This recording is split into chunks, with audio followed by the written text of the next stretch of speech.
for Laura Ingram, and this is a special edition of the Ingram Angle.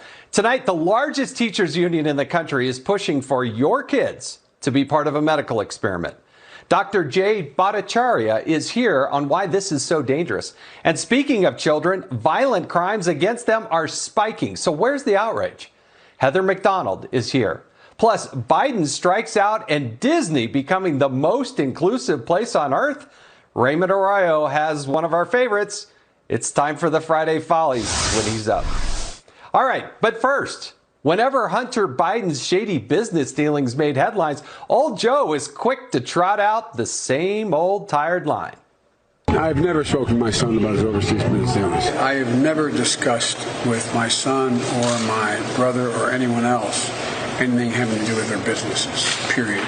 Do you stand by your statement that you did not discuss any of your son's overseas business dealings? Yes, I stand by that statement. Of course, that's what Biden told us about his knowledge of Hunter's role on the board of Burisma.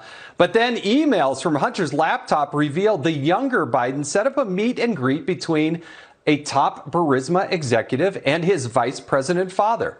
Joe also used that line when asked about his son's dealings in China. But then Hunter's old partner, Tony Bobulinski, came along. I've heard Joe Biden say that he's never discussed business with Hunter. That is false.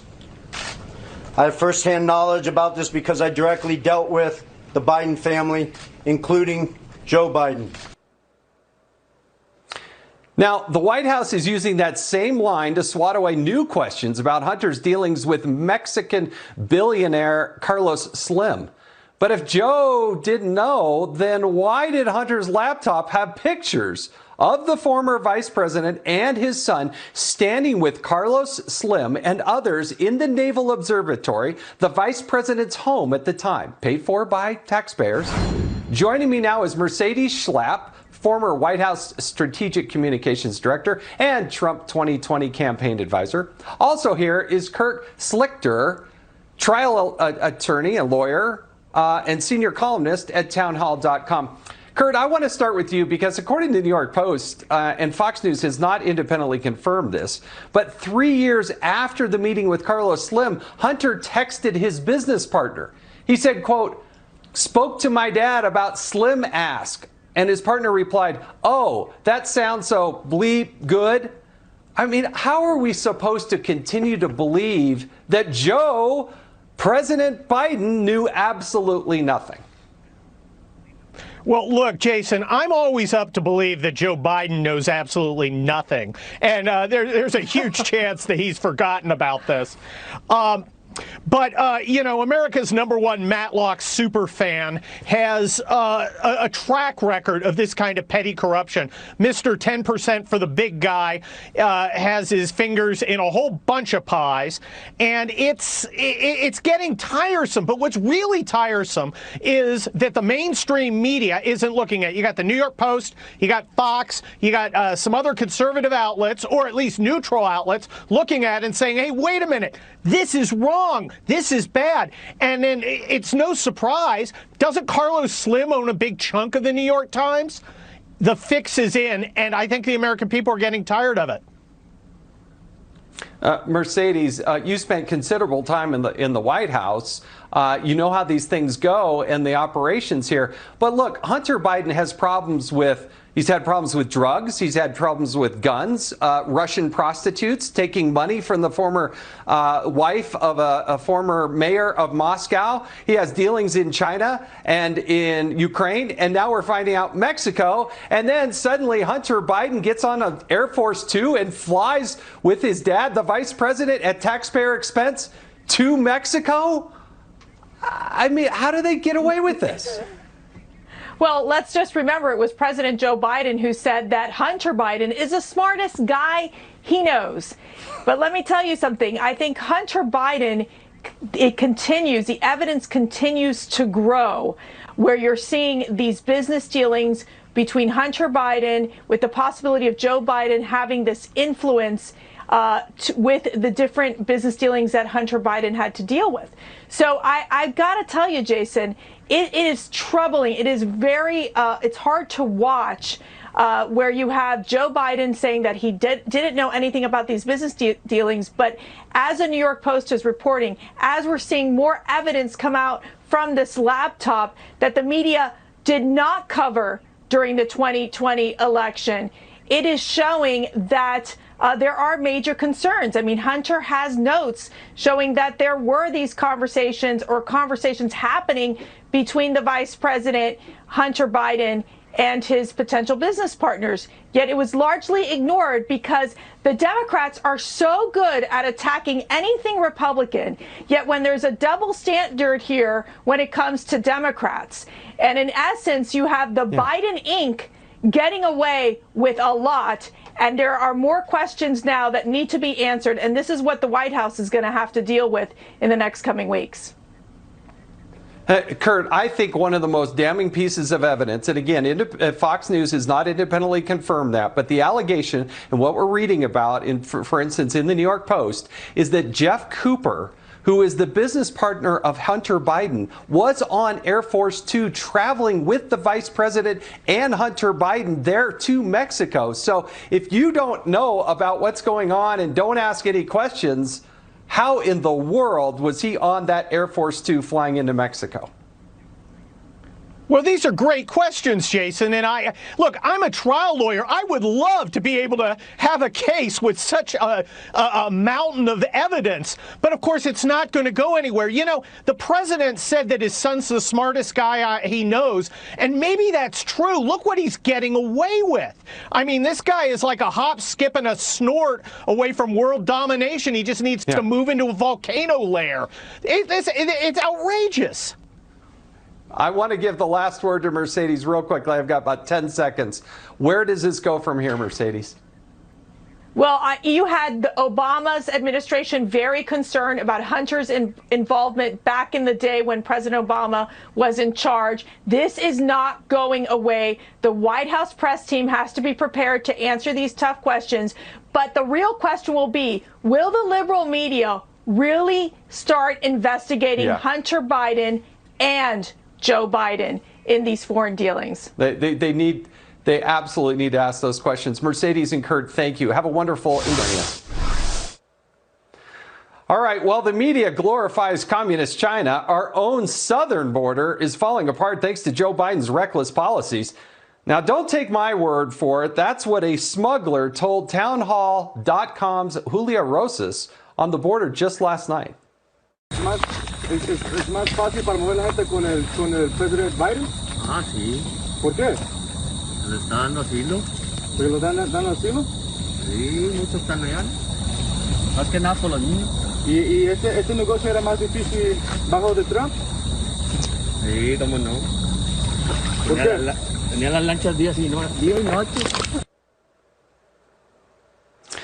Now, Biden's policies are emboldening criminals and human trafficking, and he's getting sued by law enforcement. Texas sheriffs and ICE agents are taking the administration to court for preventing them from enforcing the current law. Joining us now is Oklahoma Senator James Langford. Senator, thank you so much for being with us. I had the honor and privilege of serving with you in the United States Congress. I know you're passionate about this issue and have looked deeply into it, but the media team seems to be totally ignoring what's going on the border.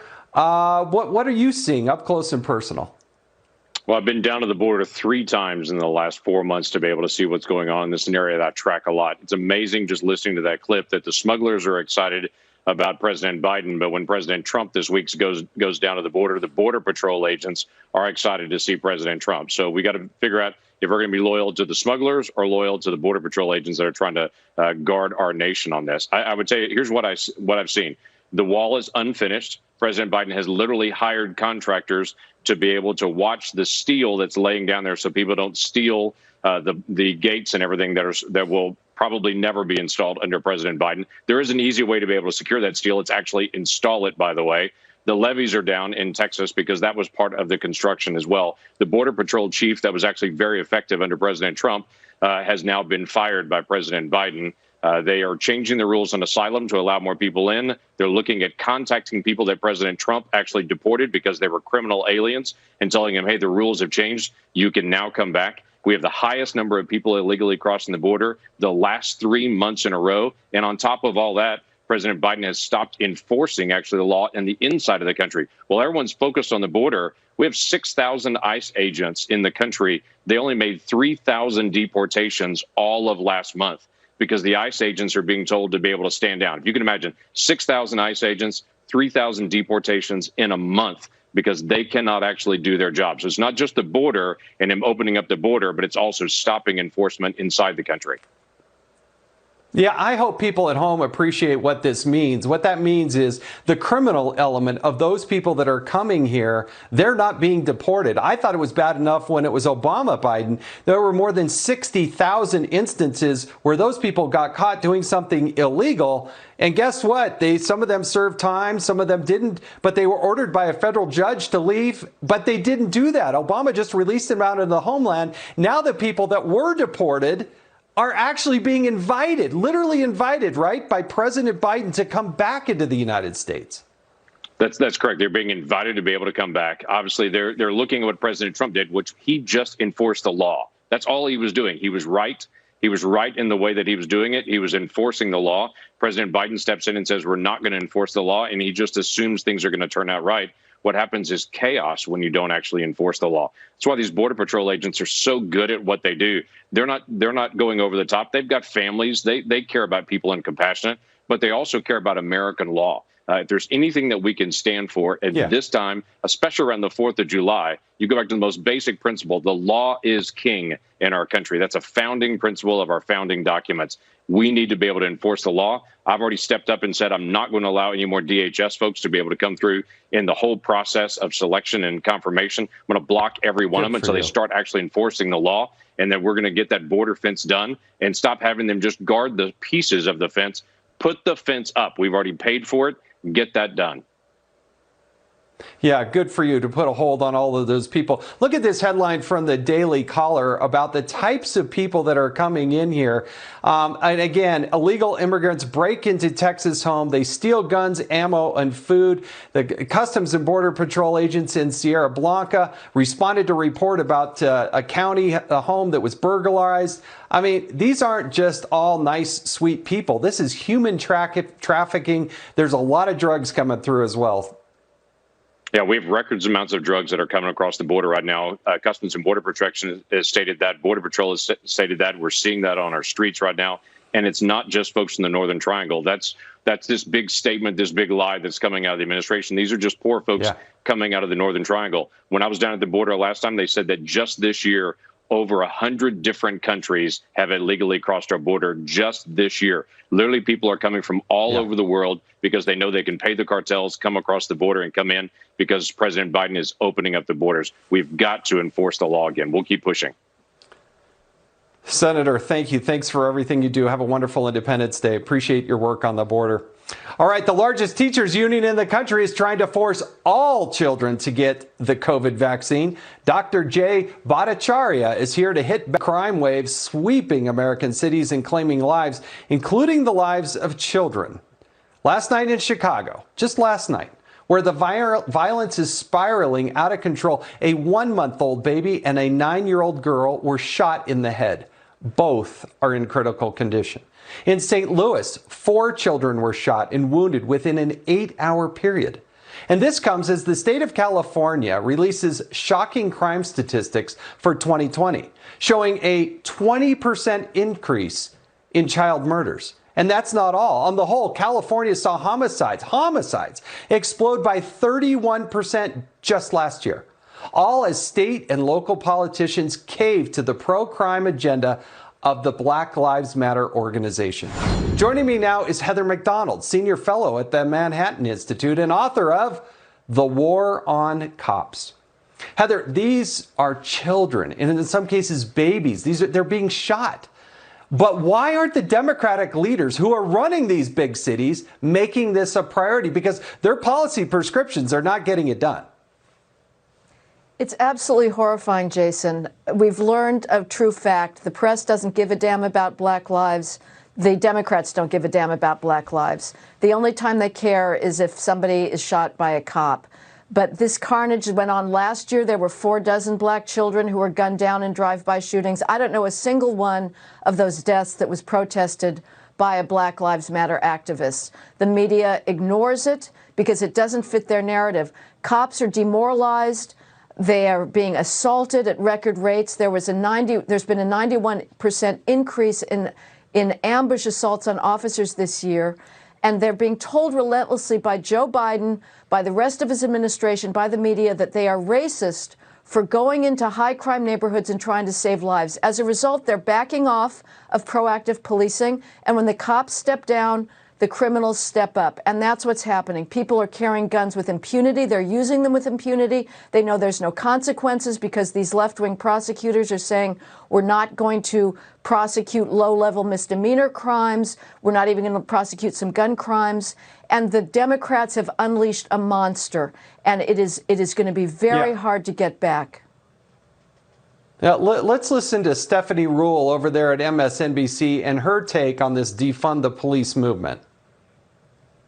Republicans have co-opted this idea that defund the police means wiping out police forces, when what it really does is enhance and empower law enforcement. But you and I both know the defund the police message is not translating correctly across a lot of American homes. Heather, can you try to decipher this? The idea that defunding the police empowers the police? Come on, can you please try to explain this to us? No, let's defund Stephanie Ruhle and see if she feels empowered and enhanced. It's absolutely ridiculous. This is pure Orwellian logic. The fact is we're living an experiment. We've tried it. Whether or not an agency has actually defunded the police are so demoralized. The attrition is enormous. Cops are leaving the profession in droves because, again, they're being assaulted on the streets, and they're being assaulted psychologically by our president, by our attorney general, and by the media. So we have, in essence, defunded and depopulated our police departments, and the result is crime. The Democrats and the academics that are funding this, that are fueling this hatred, believe that crime is a racist fiction. It is not. The bodies speak for themselves. Yeah. Hey, listen, I hope every police officer, man and woman, and their families know that the American people love them, they care for them, and they've got their backs despite some of these wild antics that are being thrown out from the left. We do love our police officers. Heather, thank you so much. All right, coming up, Biden's bumbling hits new heights, and Disney's gender-neutral fireworks show. Raymond Arroyo breaks it all down on Friday Follies. It's Friday. That means it's time for Friday Follies. And for that, we turn to Fox News contributor Raymond Arroyo. Raymond, Biden had a pretty rough day today. He did indeed, Jason. Again, the president's difficulty arranging his thoughts, even reading them from a prompter, remains a challenge. Since it took office, our recovery has created an average $600,000. I wish they probably wish those 600,000 jobs paid $600,000 a year, but 600,000 jobs per month. This is much already. This much as we grew at this rate was in 1984, and Ronald Reagan was telling us it's morning in America. Well, it's getting close to afternoon here. The sun is coming out. If the sun were coming out, Jason, it would be dawn, but I digress. The president is also fixated on this idea that July 4th is about going to ball games. He was practically stuck on this notion today. Listen. Wish you all a happy 4th of July. We're going to be able to go to ball games. You're going to be able to sit in stadiums. We have all across America, people are going to ball games and doing good things. I'm still trying to figure out what ball games have to do with an economic recovery. You were in Congress, Jason. Is this some leading indicator of economic prosperity, attendance at baseball games? In Joe Biden's world, I have no idea what he thinks the metrics are. I don't either. Now, Biden, he did try to attempt to tell his own baseball story while the Dodgers were at the White House today. Yeah, that was a bit of a strikeout, too. He tends to latch on to one idea or phrase and then he repeats it. As I said the other night, this is called perseveration. It's a medical term. It can be a sign of cognitive trouble. And in case you need to notice the phrase, you know, you know. I hit one off the right center field wall, bounced off the wall. I think it's 368, or I don't know what it is exactly now, but off the wall. And I'm rounding, anyway, to make a long story short, it's, I wish, anyway, you're going to take this down, I know, in a minute, but hang on a second. Folks, you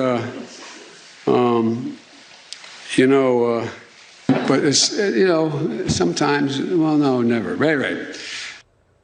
The other day, Biden was signing a bill, Jason, and he introduced Maxine Waters, though he didn't call her that. Now it's Res 15. Speaker Pelosi, Maxine Waters, and Chewy Garcia. Oh, hey, Chewy, how are you, man? Great to see you. Senator, I hope. You think I'm kidding? I'm not. It would be better if he were kidding, Jason. Waters not running for California Senate. She's in her 80s. She'd be replacing Dianne Feinstein, who's in her late 80s. This would not exactly be ushering in the next generation of leadership. Well, yeah. All right, I want to turn to the happiest place on earth. Disney World used to introduce its fireworks this way. Now, that introduction will be replaced with "Good evening, dreamers of all ages." They say they are trying to be more inclusive, Raymond. Well, Jason, if they really wanted to be more inclusive, they would say, "Good evening, suckers of all ages, debtors of all ages." For those of us who've actually been in those lines, trying to buy food, get that fast pass, that's a lot closer to reality. This is kind of odd because in the most recent iteration, when I was at Disney World, they would say, "Welcome, boys and girls, ladies and gentlemen, and dreamers of all ages." It was all in there. Boys and girls, I don't know what they want to identify as, but dreamers of all ages already captured everybody else. And if we're worried about gender-specific titles, maybe the Voyage of the Little Mermaid should be Voyage of the Little Merperson. Just saying.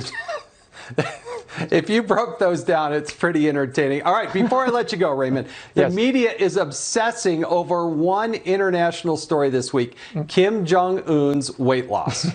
Joining me is Jeff Lord, former CNN commentator and contributing editor of the American Spectator, and Adam Golett, president of Accuracy in Media. Panel, all right, first up, MSNBC's Claire McCaskill doesn't want to watch fireworks on the 4th of July. Instead, she's got this great new deranged tradition.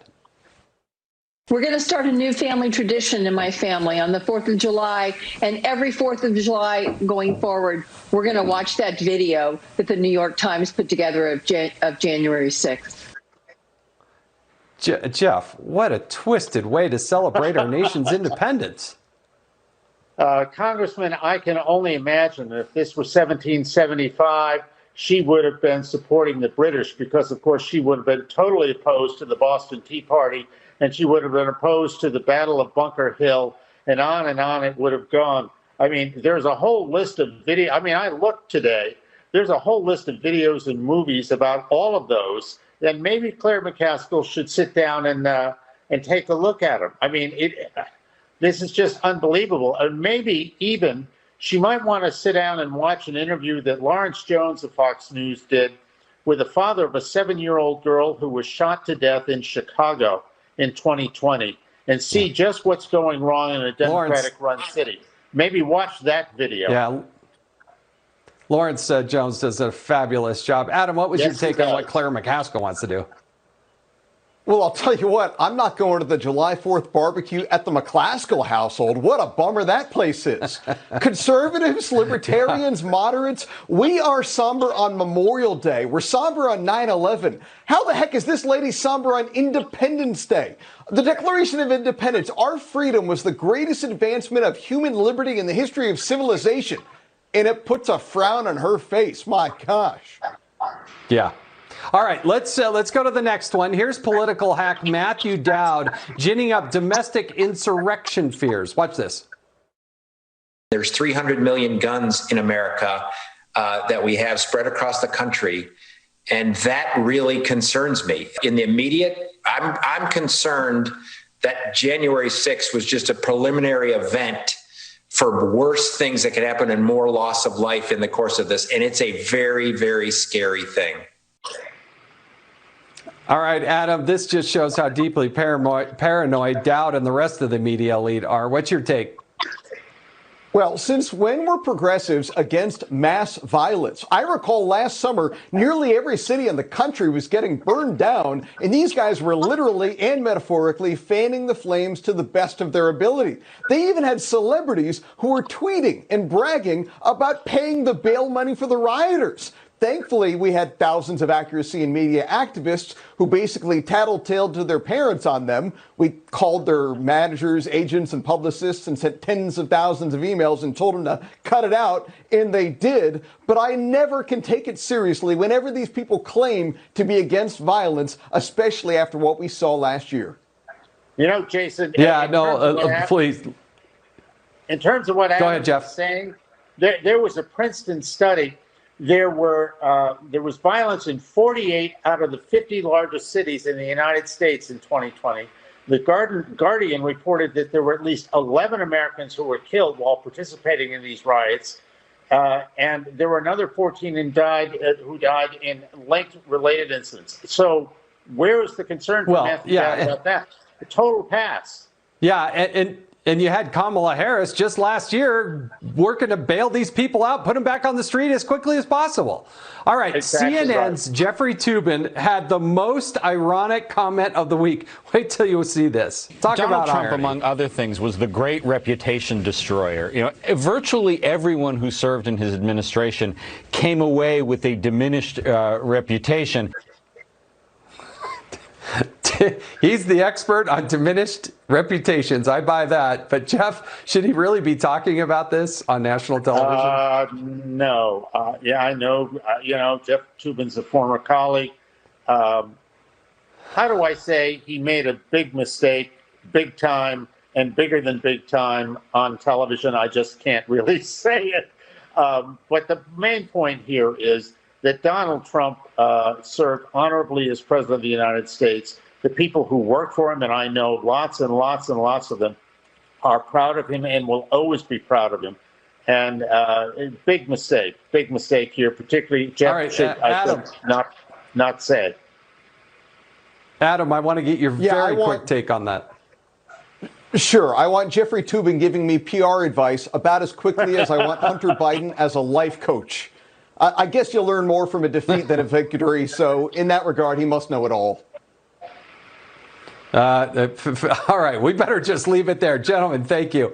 All right, a special 4th of July message from one of the greatest presidents ever. The Last Bite is coming up next.